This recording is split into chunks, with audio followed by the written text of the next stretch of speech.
sugar has caramelized and it is extremely hot and extremely sticky.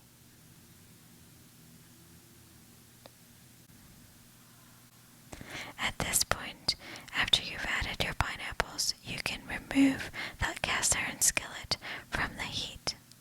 You will then mix the sugar and the coconut oil.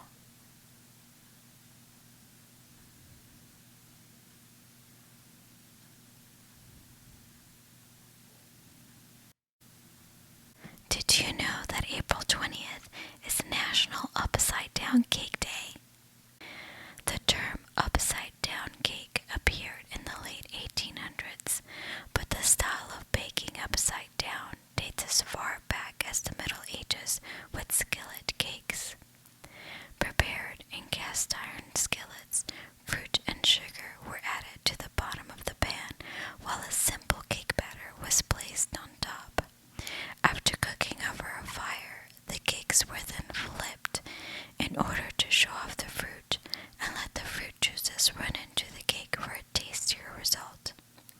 The first upside down cakes were not made with pineapple, but with other seasonal fruits like apples and cherries.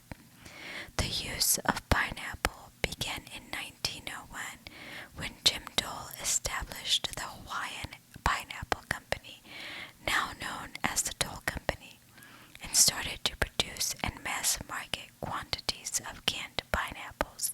The pineapple upside-down cake craze was officially documented during a 1929 contest sponsored by the Hawaiian Pineapple Company.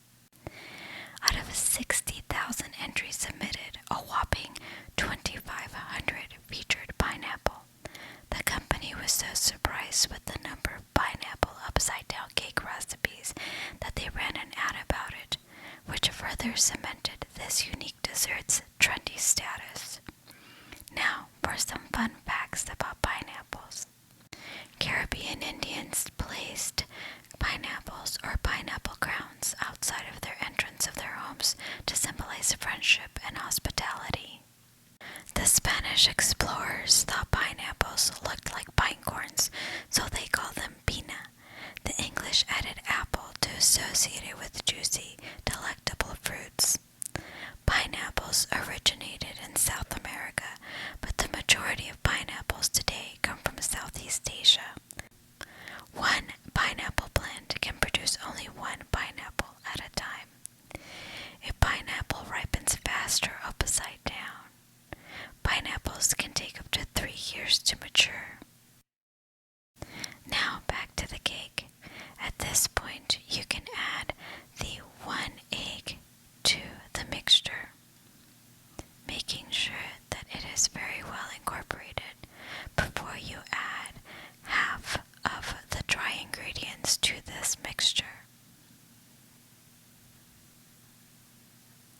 You then follow that up by adding the wet ingredients, always in that order, dry ingredients followed by wet ingredients. After that, you will add the remainder of your dry ingredients to this mixture. You want to make sure that the mixture is well mixed and that your batter is smooth like this. As you can tell, this batter does not have any bumps and it is very, very, very smooth.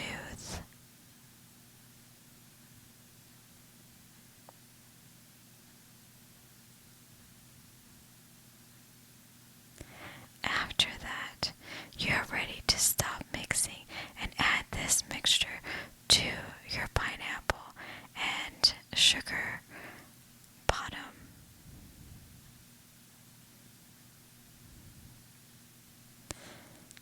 You have to be very careful when spreading this mixture around, as you can tell that the caramel is very liquidy at this point, and you want to keep that all underneath the mixture.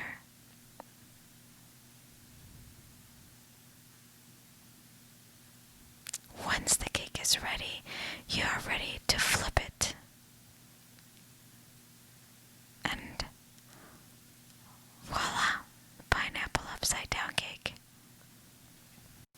Thank you for watching.